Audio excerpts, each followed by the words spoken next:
ما كان محمد أبا أحد من رجالكم ولكن رسول الله وخاتم النبيين وكان الله بكل شيء عليما. أشهد أن لا إله إلا الله وحده لا شريك له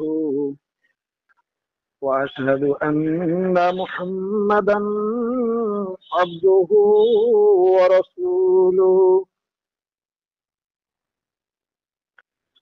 শ্রদ্ধেয় শ্রোতা মণ্ডলী, আমি আপনাদের সম্মুখে ইতিপূর্বে হযরত ইমাম মাহদী আলাইহিসসালামের আগমনের ব্যাপারে বিভিন্ন বিষয়ের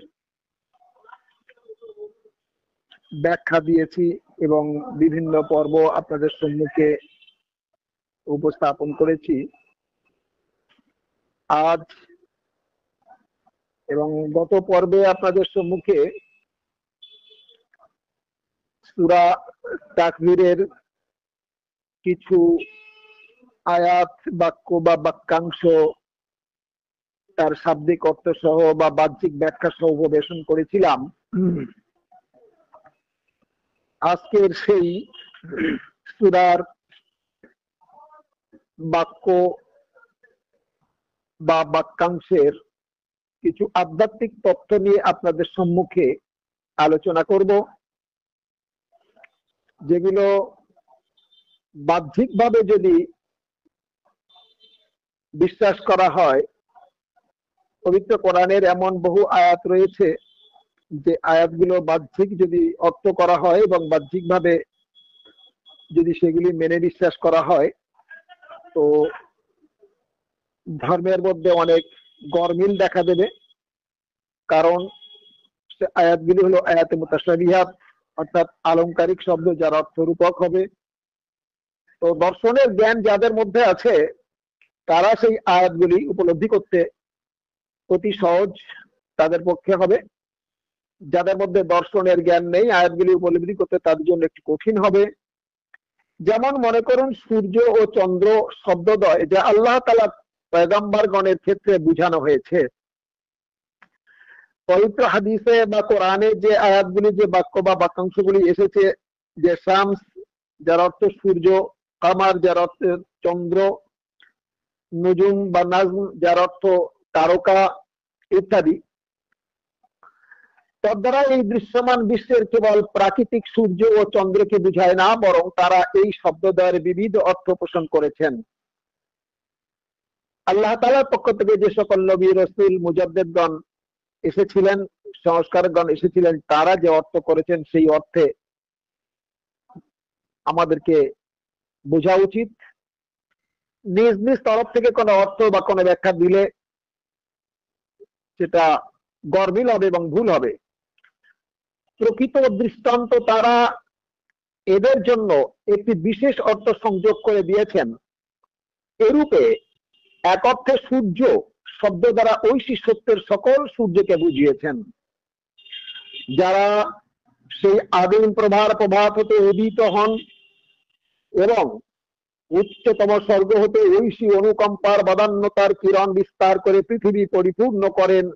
এই সকল সত্যের সূর্য আল্লাহর গুণাবলী ও নামাবলীর জগৎ সমূহের আল্লাহর ওই সার্বজনীন প্রকাশ সমূহ।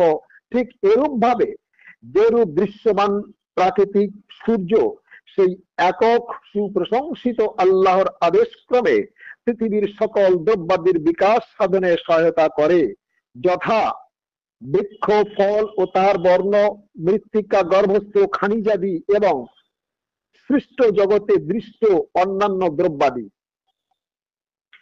এই একই প্রকারে স্বর্গীয় আলোক দানকারী শিক্ষাদাতাগণ তাদের ভালোবাসা রূপ যত্ন ও শিক্ষা প্রদানকারী প্রভাব দ্বারা স্বর্গীয় একতা রূপ বৃক্ষ দ্বারা বা বৃক্ষাদির জন্মদান করেন, তারাই একতার ফল পৃথককারী, পত্র নিচয় জ্ঞানের ও নিশ্চয়তার মুকুল বিজ্ঞতা উচ্চারণের মেদি বৃক্ষাদি উৎপাদন প্রকাশিত করেন।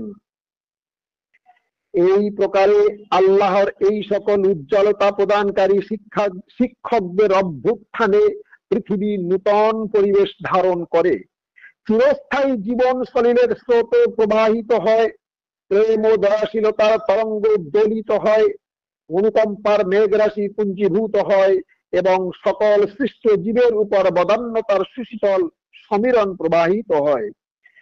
এই সকল ঐশী উজ্জ্বলতা দানকারী শিক্ষাদাতা যে অনুরাগ উৎপাদন করেন এবং তারা যে অবিনশ্বর অগ্নি প্রজ্বলিত করেন, তার প্রভাব মনুষ্য জাতির অন্তরে আল্লাহর প্রেমের আলোক প্রকট ভাবে জ্বলিতে থাকে। এই সকল বস্তু প্রীতিহীন ঐশী নিদর্শনের অনুকম্পার প্রাচুর্যের মধ্য দিয়ে মৃত ব্যক্তিদের দেহে অনন্ত জীবনের আত্মা প্রবেশ লাভ করে। নিশ্চয় এই দৃশ্যমান সূর্য সেই সত্য সূর্যের উজ্জ্বলতার একটি নিদর্শন মাত্র। সেই সত্য সূর্যের সমকক্ষ অনুরূপ বা প্রতিদ্বন্দ্বী থাকতে পারে না। অতএব সূরা আত-তাকবীর 2 নম্বর আয়াতে যে সূর্যের কথা বলা হয়েছে, যে ইজা শামসু কুবিরাত, অর্থাৎ যখন সূর্যকে আবৃত করা হবে, অর্থাৎ আল্লাহ তাআলার নবী রাসূল বা তাদের স্থলাভিষিক্তদের সূর্যের সাথে উপমা দিয়েছেন। সেই কারণে বলা হয় মুহাম্মাদী সূর্যকে আবৃত করা হয়নি, বরং সমুজ্জ্বল রূপে স্বর্গীয় সূর্যের স্বর্গীয় জ্ঞানের অগ্নিশিখাকে উজ্জ্বল রূপে প্রজ্বলিত করা হয়েছিল। যেহেতু সাময়িককালীন মুহাম্মাদী সাল্লাল্লাহু তাআলা আলাইহি ওয়াসাল্লামের সূর্যের অনুসরণকারী চন্দ্র বা তারকাগুলি তার সাল্লাল্লাহু তাআলা আলাইহি ওয়াসাল্লামের প্রতি এতটা পরিমাণে প্রেম, মৈত্র, শ্রদ্ধা দেখিয়েছিলেন যে পৃথিবীর ইতিহাসে তা অদ্বিতীয়ভাবে অমরত্ব বা অবিস্মরণীয় হয়ে রয়েছে, যার ফলে সেই সত্য সূর্যের জ্যোতিতে তারা আলোকিত হয়েছিল। কিন্তু আখিরি জামানায় বা কলিযুগে শিরক, বেদাত, কিয়াস ও মৌলবাদীদের জঘন্য ফতোয়ার অন্ধকার সেই সত্য সূর্যকে ঢেকে ফেলবে বা আবৃত করে ফেলবে। ফলে হযরত প্রিয় নবী সাল্লাল্লাহু তাআলা আলাইহি ওয়াসাল্লামের প্রতি গভীর ভালোবাসা, শ্রদ্ধা বা মাহাত্ম্য থাকবে না। মানুষ এবং হযরত মুহাম্মদ মুস্তাফা সাল্লাল্লাহু তাআলা আলাইহি ওয়াসাল্লাম, মানুষ এবং কুরআন, মানুষ এবং ইসলাম, এমনকি মানুষ এবং স্বয়ং আল্লাহ তাআলার মাঝখানে এমন একটি আবরণ বা পর্দা বা দেওয়াল তৈরি হয়েছে বা হবে। আল্লাহ তাআলা ওই মানুষের মধ্যে অতি দূরত্বের ব্যবধান তৈরি হবে, যে কারণে আল্লাহ তাআলার নূর বা জ্যোতির কোন রূপ চিহ্ন মানুষের কাছে থাকবে না এবং ইসলাম বা হযরত মুহাম্মদ মুস্তাফা সাল্লাল্লাহু তাআলা আলাইহি ওয়াসাল্লামের ইলমকে উম্মতেরা মূল্যায়ন করবে না। হযরত মুহাম্মদ মুস্তাফা সাল্লাল্লাহু তাআলা আলাইহি ওয়াসাল্লামের জ্যোতি তাদের কাছে মূল্যহীন হয়ে যাবে। এই হলো সত্য সূর্যকে আবৃত করে দেওয়ার অর্থ বা আয়াতে কারিমার প্রকৃত ব্যাখ্যা বা তাৎপর্য। পরের আয়াতে বলা হয়েছে ওয়া ইযান নুজুমুন কাদারাত, এবং যখন নক্ষত্র রাজি নিষ্প্রভ হবে, অর্থাৎ নক্ষত্র রাজি শব্দ দ্বারা মূলত আল্লাহর প্রকাশ পয়গম্বরগণ, সিদ্ধ পুরুষগণ এবং তাদের অনুগামীগণ, অর্থাৎ ওই সকল জ্যোতিষ্মান পুরুষগণকেই লক্ষ্য করা হয়েছে যাদের জ্ঞানের আলোক দৃশ্য ও অদৃশ্য জগৎগুলির উপর আলোক সম্পাদ করেছে।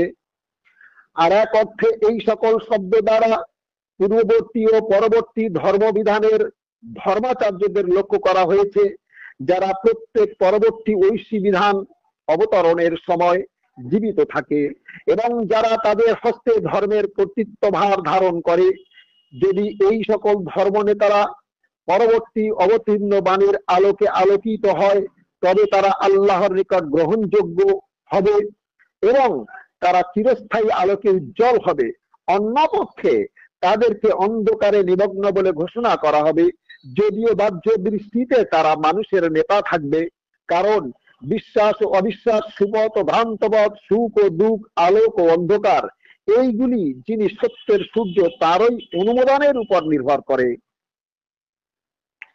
প্রত্যেক যুগের ধর্মনেতাদের মধ্যে যারা সেই সত্য জ্ঞানের উৎসের অধিকারীর নিকট থেকে সত্য বিশ্বাসের লক্ষ্য প্রমাণ গ্রহণ করবে, তারাই সত্য জ্ঞানের স্বর্গীয় অনুকম্পার ও সত্য উপলব্ধির আলোক গ্রহণকারী নুজুম অর্থাৎ তারকা হবে। পক্ষান্তরে তাদেরকে মূর্খতা, অস্বীকারী, ধর্ম অবজ্ঞাকারী এবং অত্যাচারী এই সমস্ত দেশে দুষ্ট হয়ে কলঙ্কিত হতে হবে। এর ধর্ম নেতাদেরও তারকা বলা হয়। সুতরাং প্রিয় শ্রোতা মন্ডলীদের নিকট স্পষ্ট হয়ে গেল যে প্রত্যেক যুগে নবী রসুলদের বিশ্বস্ত ধর্ম নেতাদের আকাশের দৃশ্যমান তারকার সাথে উপমা দেওয়া হয়েছে। একটা সময় এই সকল ধর্ম নেতা বা তারকা ফতোয়াবাজির অন্তরালে পড়ে বা নিজ স্বার্থ সিদ্ধির জন্য ফতোয়াবাজি করে স্বর্গীয় হিকমত বা জ্ঞান আলো হারিয়ে নিষ্প্রভ হবে। উক্ত আয়াতের ভবিষ্যৎবাণী এটাই।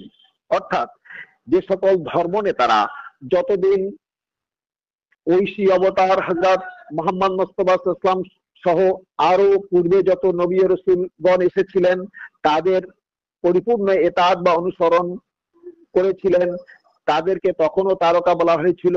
কিন্তু পরবর্তীতে এই সকল অনুসরণকারীরা নিজেদের স্বার্থ সিদ্ধির জন্য ফতোয়াবাজি করে নবী রাসূলদের এবং সাধারণ মানুষের মধ্যে একটা আবরণ সৃষ্টি করে, ফতোয়ার আবরণ, একটা মিথ্যার আবরণ, একটা মতানৈক্যের আবরণ।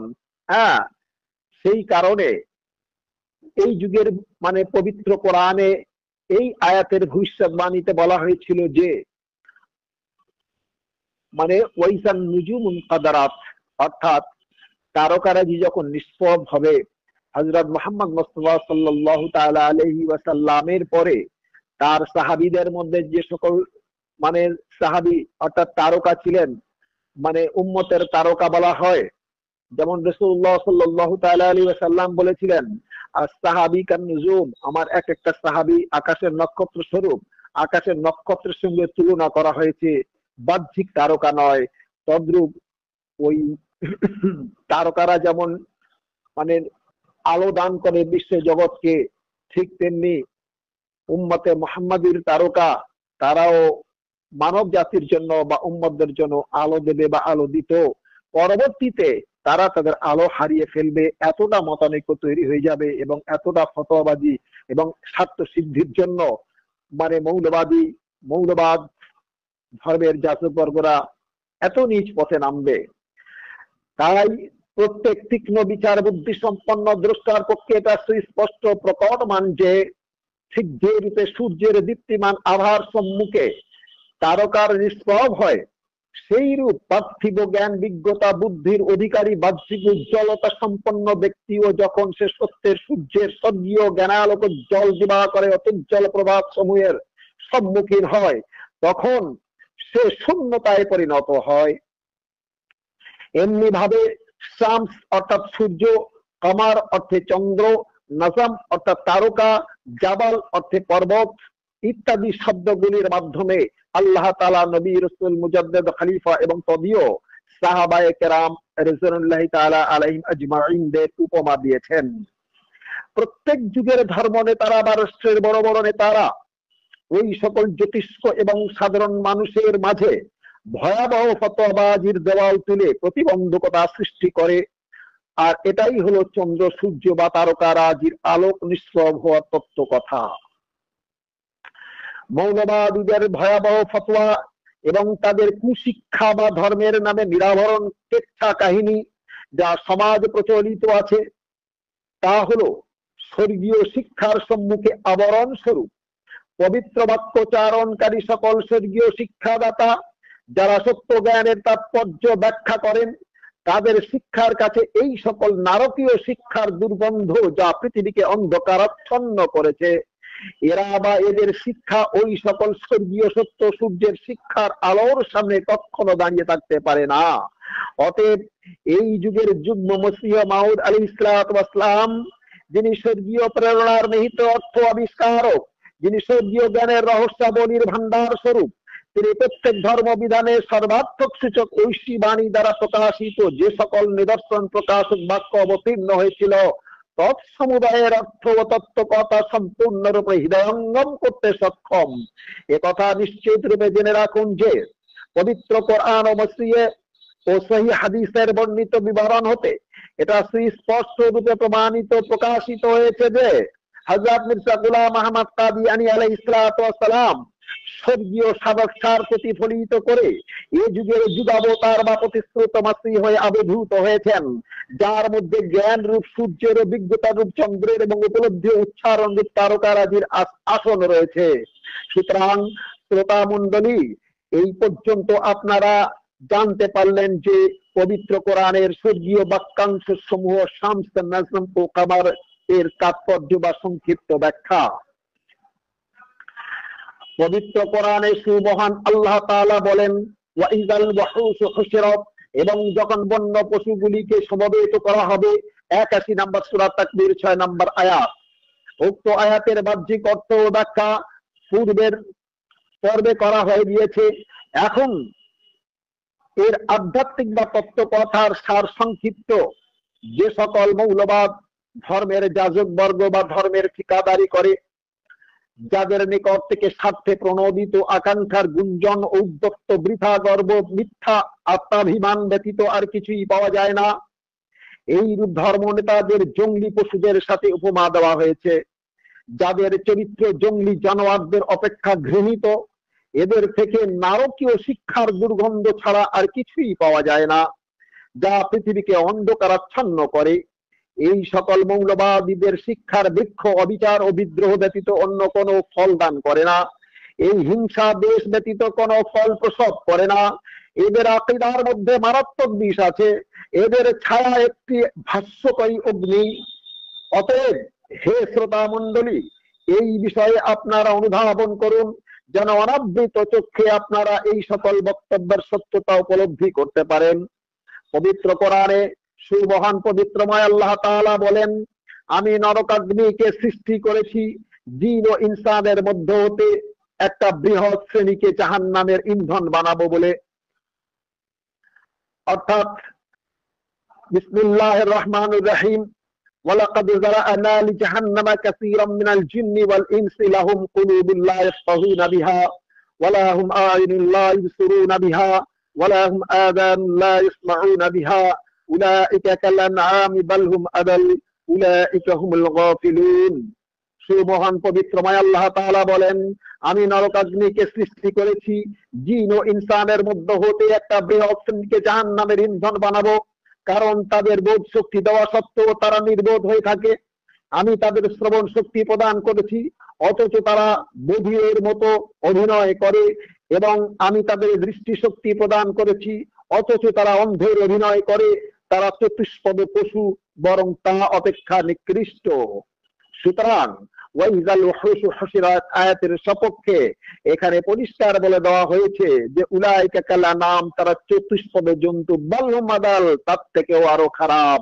তো আল্লাহ তাআলা ওখানে যে বলেছিলেন ওয়াইযাল ওয়াহুশু হুশিরাত, এবং যখন বন্য জন্তুগুলিকে সমবেত করা হবে, অর্থাৎ কেবলমাত্র চিড়িয়াখানার কথা বলা হয়নি, বাহ্যিকভাবে চিড়িয়াখানার কথা বলা হয়েছে, যেমনি আধ্যাত্মিকভাবে এই সকল বন্য পশু যাদের মধ্যে শয়তানি শিক্ষা রয়েছে, এই সকল ধর্ম নেতা যাদের মধ্যে জঙ্গলি পশুদের সাথে এদের উপমা দেওয়া হয়েছে, যাদের চরিত্র জঙ্গলি জানোয়ারদের অপেক্ষা ঘৃণিত, এদের থেকে নারকীয় শিক্ষার দুর্গন্ধ ছাড়া আর কিছুই পাওয়া যায় না।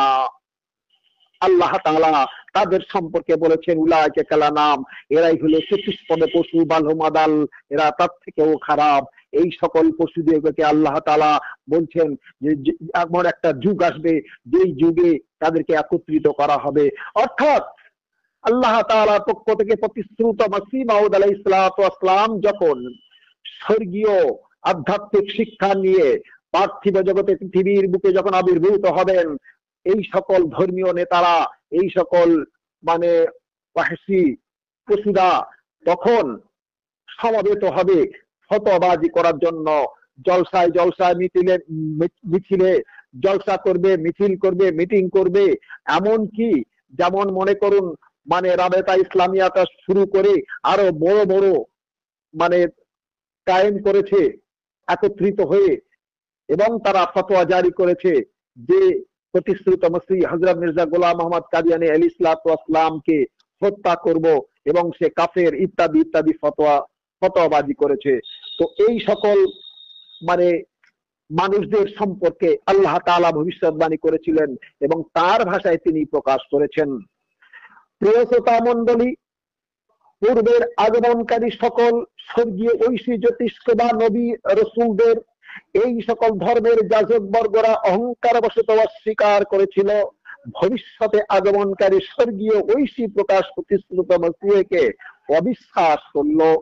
এই সকল মৌলবাদীদের কারণে সাধারণ জনগণ সত্যকে স্বীকার করে নিতে অন্তরালবর্তী হয়েছে ও বাধাপ্রাপ্ত হয়েছে।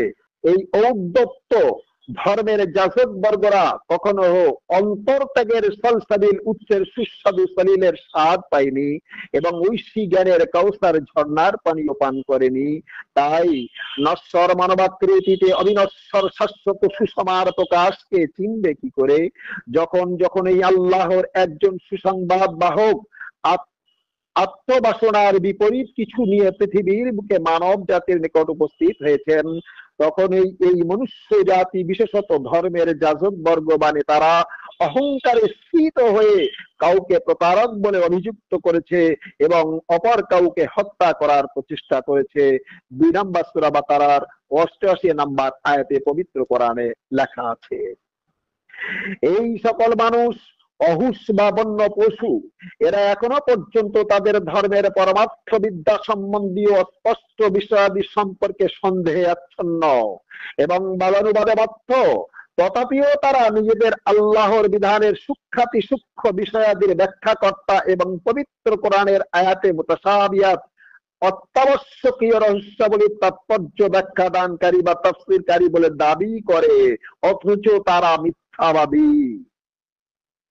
কারণ তারা দৃঢ় আত্মপ্রত্যয়ের সাথে বলে যে প্রতিশ্রুত মসিহ বা ইমাম মাহদী আলাইহিসসালামের আবির্ভাব সম্বন্ধে হাদিস সমূহে যে সকল লক্ষণ উল্লেখিত হয়েছে সেগুলো এখনো পর্যন্ত সম্পূর্ণ হয়নি, অথচ তারা নিজেরা এই সমস্ত হাদিসের বাণীর অর্থের সৌরভের স্বাদ গ্রহণ করতে অসমর্থ হয়েছে এবং এখনো পর্যন্ত তারা অপেক্ষায় রয়েছে যে বনি ইসরাইলদের নবী ঈসা মসীহ চতুর্থ আকাশ থেকে অবতরণ করবেন।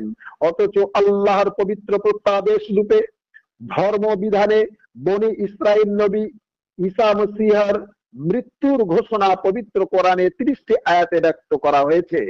স্বর্গের অনুগ্রহীত ব্যক্তি বা অনুপ্রেরণা প্রাপ্ত মাহদী বা মসীহ আলাইহিসসালাম বলেছেন যে পবিত্র কোরআনের ওই সকল আয়াতগুলির বাক্যাবলী সুস্পষ্টভাবে বনি ইসরাইল নবী ঈসা মসীহর মৃত্যুর সাক্ষ্য প্রদান করে। কিন্তু এই সকল নির্বোধ ধর্ম নেতাগণ যারা বনি ইসরাইল ঈসা মসীহর আকাশ হতে সশরীরে অবতরণের প্রতীক্ষায় রয়েছে, তারা এই কথার প্রতি কোনো বিশ্বাস করবে? তারা কেন বিশ্বাস করবে? এই কথার প্রতি কোনো কর্ণপাত তারা করতে চায় না। তারা বিশ্বাসের সৌরভের স্বাদ গ্রহণ করতে অকৃতকার্য হয়েছে। আল্লাহর অনুগ্রহীত ও আশিস প্রাপ্ত মহৎ গুণাবলী দ্বারা যিনি বিভূষিত হয়েছেন সেই প্রতিশ্রুত মসীহ মাউদ আলাইহিসসালাম মুহাম্মাদী মসীহ হয়ে পৃথিবীতে আবির্ভূত হয়ে স্বর্গীয় বাণী পবিত্র কোরআন থেকে 30টির অধিক আয়াত দ্বারা পূর্বের বনি ইসরাইল মসীহের প্রকৃত মৃত্যুর প্রমাণ দিয়েছেন। এই সমুদায় আয়াতের এটাই অর্থ।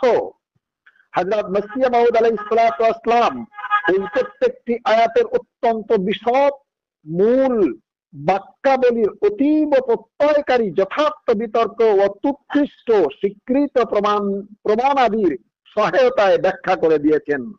তত্রাচ অদ্যকার দিনে ও এই যুগের নির্বোধ ধর্মাচার্যরা কতই না ভ্রান্ত যে তারা তাকে অবিশ্বাস করেছে, তার সত্যতাকে অগ্রাহ্য করেছে এবং অবজ্ঞা সহকারে তাকে প্রত্যাখ্যান করেছে। পক্ষান্তরে যারা তাকে বিশ্বাস করেছে সেই সকল আহমদী মুসলিমরা বিদ্যুতের ন্যায় দ্রুত গতিতে সকল জটিল থেকে অতিক্রম করে, সকল জটিলতা থেকে অতিক্রম করে চির গৌরবের আসনে অধিষ্ঠিত হয়েছে এবং এই জামাত প্রত্যহ দূরতর দেশে সুপ্রসারিত ও অধিকতর শক্তিশালী হচ্ছে। এখন আপনাদের সম্মুখে 81 নম্বর সূরা তাকবীরের 12 নম্বর আয়াতের তত্ত্ব কথা সুমহান পবিত্রময় আল্লাহ তাআলা বলেন, ওয়াইজাসসামাউ কুশিতাত, এবং যখন আকাশের আবরণ উন্মুক্ত করা হবে, অর্থাৎ আকাশের উপর শিরক, বেদাত, কুসংস্কার এবং ধর্ম নেতাদের ভয়াবহ ফতোয়ার আবরণ পড়েছিল, এই যুগের মসিহার মাধ্যমে সেই সকল আবরণ তুলে আকাশকে উন্মুক্ত করা হবে। নারকীয় শিক্ষার দুর্গন্ধে যারা আছে তারা সন্দেহের জঙ্গলে পথহারা হয়ে হতবুদ্ধি ও দ্বিধায় বিভক্ত হয়ে পড়েছে এবং অবিনশ্বর শাশ্বত সুষমার বাণীর মর্ম কথা বা তত্ত্ব কথা উপলব্ধি করতে অক্ষম। আমরা কলেবর না বাড়িয়ে ফিরে আসছি আসল বিষয়ের দিকে। পবিত্র কোরআনে তামাউন বা আকাশ শব্দ দ্বারা কি বোঝানো হয়েছে দেখুন। স্বর্গীয় জ্যোতিসম্পন্ন মেয়ার হক বা সত্যের মাপদণ্ডকারীরা কি ব্যাখ্যা দিয়েছেন। যেমন সামাউন শব্দের অর্থ আকাশ, আকাশ শব্দের বিভিন্ন প্রকারের অর্থ করেছেন, যেমন স্বর্গীয় আদেশের আকাশ, স্বর্গীয় জ্ঞানের আকাশ, স্বর্গীয় নিশ্চয়তার আকাশ, স্বর্গীয় বাণী উচ্চারণের আকাশ, স্বর্গীয় গুপ্ত রহস্যের আকাশ। প্রত্যেক স্থানেই তিনি আকাশ শব্দকে একটি বিশেষ অর্থ প্রদান করেছেন, যার তাৎপর্য অপর কারো নিকট অবতীর্ণ হয়নি। কেবল তারা ব্যতীত যাদেরকে স্বর্গীয় রহস্যাবলীতে দীক্ষিত করা হয়েছে এবং যারা কেবল অবিনশ্বর জীবনের পানপাত্র হতে পান করেছেন। যেমন সুমহান পবিত্রময় আল্লাহ তাআলা বলেন, ওয়ামা ইয়ালামু তাবিলাহু ইল্লাল্লাহ ওয়ার রাসিখুনা ফিল ইলম, অর্থাৎ স্বর্গীয় বাণী পবিত্র কোরআনের আয়াতে মুতাশাবিহাতের ব্যাখ্যা জানেন কেবল আল্লাহ ও জ্ঞানে পরিপক্ক লোকগণ। 3 নম্বর সূরা আল ইমরান 8 নম্বর আয়াত। অতএব স্বর্গীয় এই বাণীর দ্বারা স্পষ্ট প্রমাণ হয়ে গেল যে আল্লাহ জ্ঞানে পরিপক্ক তিনি যাদের করেছেন, তিনারা ব্যতীত পবিত্র কোরআনের হাকিকাতের জ্ঞান বা তত্ত্ব জ্ঞান কেউ বুঝাবেন না, মানে বুঝবে না বা বুঝাতে পারবে না। এ কেবল আল্লাহ এবং শামস অর্থাৎ নবী রসুল, কামার অর্থাৎ মুজাদ্দিদ বা যুগ সংস্কারক, নাজম অর্থাৎ খলিফা এবং সাহাবারা অর্থাৎ উম্মতের তারকাগণ, এদেরকে আল্লাহ তাআলা যতটুকু জ্ঞান দেন এরা ততটুকু জ্ঞানের অধিকারী হন। এই শ্রেণীর জ্যোতিষ্কদের 4টে ভাগ আছে, যেমন নবী, সিদ্দিক, শহীদ ও সালেহ। এই সংখ্যার আধিক্য ও পরিচ্ছদের উৎকৃষ্টতাকে বিদ্যা ও সত্যের বিচারের মাপদণ্ড বলে যাদের মনে করা হয় তারা হলেন প্রথম স্থানের অধিকারী নবী বা রাসূলগণ। অপর আয়াতে সুমহান পবিত্রময় আল্লাহ তাআলা বলেন, সুম্মা ইন্না আলাইনা বায়ানা, অতঃপর এই কোরআনকে সুস্পষ্টভাবে ব্যাখ্যা করার দায়িত্ব আমাদের উপর। 75 নম্বর সূরা কিয়ামা 20 নম্বর আয়াত। অতএব পবিত্র কোরআনের সংরক্ষণ করার এবং প্রকৃত হকিকাতের ব্যাখ্যা করার দায়িত্ব স্বয়ং আল্লাহ তাআলার। আল্লাহ তাআলার জ্ঞান মন্দিরের মধ্যে কত অধিক রহস্য এখনো পর্যন্ত অপ্রকাশিত রয়েছে এবং কত অধিক ঐশী জ্ঞান রত্ন সমূহ তার অলঙ্ঘনীয় ভান্ডারে এখনো পর্যন্ত গোপনীয় ভাবে রয়েছে। নশ্বর মানবের পক্ষে, নশ্বর মানবের বাকশক্তির পক্ষে তা বর্ণনা করা বা মানব পক্ষীদের পক্ষে তা অতিক্রম করা অসম্ভব এবং তার বিধাতৃত্বের বিলি ব্যবস্থা মানব মনের পক্ষে উপলব্ধি করা অতীব রহস্যময়। তার সৃষ্টিকে কোনো অন্তর্ধৃত করেনি এবং এটা আদিহীন, আদি হতে চিরকালই বর্তমান রয়েছে।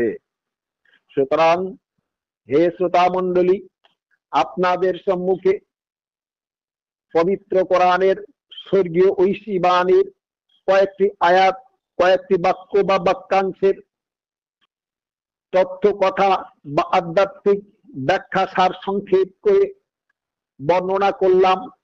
যতটুকু আল্লাহ তাআলা এই অধমকে জ্ঞান দান করেছেন, আমি হযরত মসিহ মাউদ আলাইহিস সালাতু ওয়াস সালাম এবং সেই স্বর্গীয় ঐশী অবতারদের নিকট তাদের লেখা, তাদের নিকট থেকে যতটুকু ধার করেছি, যতটুকু পেয়েছি, ততটুকু নিজ মানে সাধ্য মতো নিজ প্রচেষ্টায় যে জ্ঞানটুকু অর্জন করেছি, অর্থাৎ আল্লাহ তাআলা যে জ্ঞান আমাকে প্রদান করেছেন আমি আপনাদের সঙ্গে শেয়ার করলাম।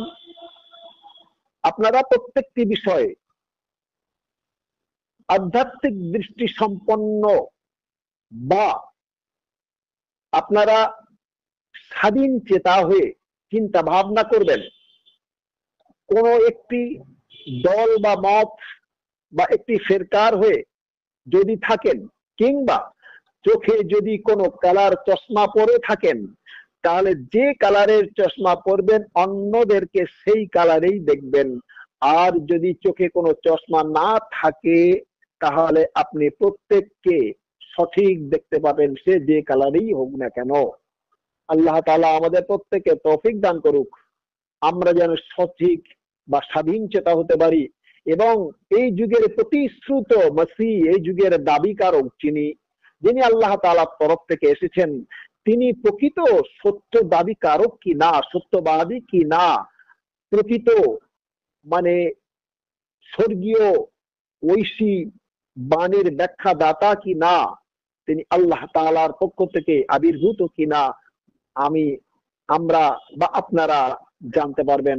আল্লাহ তাআলা প্রত্যেকের তৌফিক দান করুক, তারা বা আমরা যেন প্রত্যেকেই সঠিক সত্যটাকে মান্য করে তার প্রতি বিশ্বাস করে আমরা নিজের জীবনটুকু অতিবাহিত করতে পারি। আমিন।